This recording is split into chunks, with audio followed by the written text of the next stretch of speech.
Kaum muslimin rahimani wa rahimakumullah, sedang viral diperbincangkan oleh masyarakat kita tentang masalah ipar.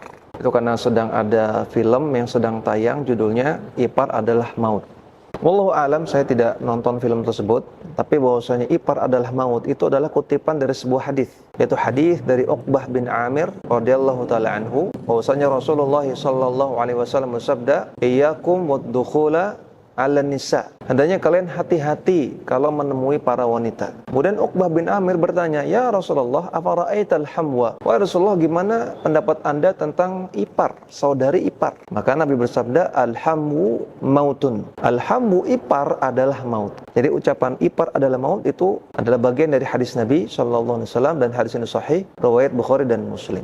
Jadi kata Nabi, ipar adalah maut. Kenapa ipar kok disebut maut? Kata para ulama, disebut demikian karena saking bahayanya. Kenapa kok bahaya? Karena fitnah atau godaan yang terjadi dari sisi ipar, karena masalah ipar ini sangat banyak terjadi di masyarakat. Bahkan di zaman Nabi, artinya seorang laki-laki terfitnah atau tergoda oleh iparnya, jatuh cinta pada iparnya, bahkan sampai melakukan zina dengan iparnya. Kenapa kok sering terjadi? Karena sering ketemu. Karena dianggapnya kerabat, kakak atau adiknya istri, sehingga dianggap saudara, kerabat. Kemudian dianggap tidak masalah kalau ketemu, kemudian dekat, intens, akhirnya terjadi apa yang tidak kita inginkan. Maka saking sering terjadinya dan sangat bahayanya, dan banyak tidak disadari oleh masyarakat, sampai Nabi katakan, "Al-hamwu mautun." Ipar adalah maut. Dan kaum muslimin rahiman wa rahimakumullah, perlu diketahui bahwasanya ipar itu bukanlah mahram yang mu'abbad. Dia bukan mahram yang selama-lamanya. Dia menjadi mahram selama seseorang laki-laki nikah dengan saudarinya. Karena tidak boleh menggabungkan dua saudari dalam satu pernikahan. Jadi dia mahram selama seorang laki-laki nikah dengan adiknya atau kakaknya.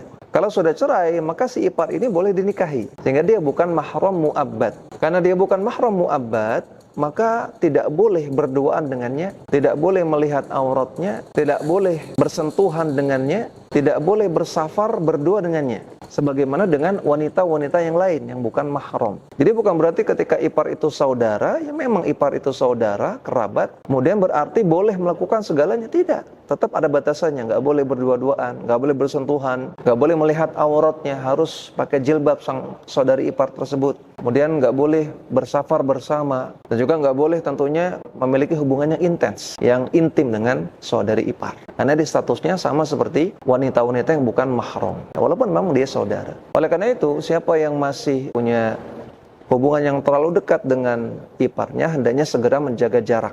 Bolehkah tinggal serumah dengan ipar? Maka jawabannya boleh-boleh saja selama bisa menjaga jarak.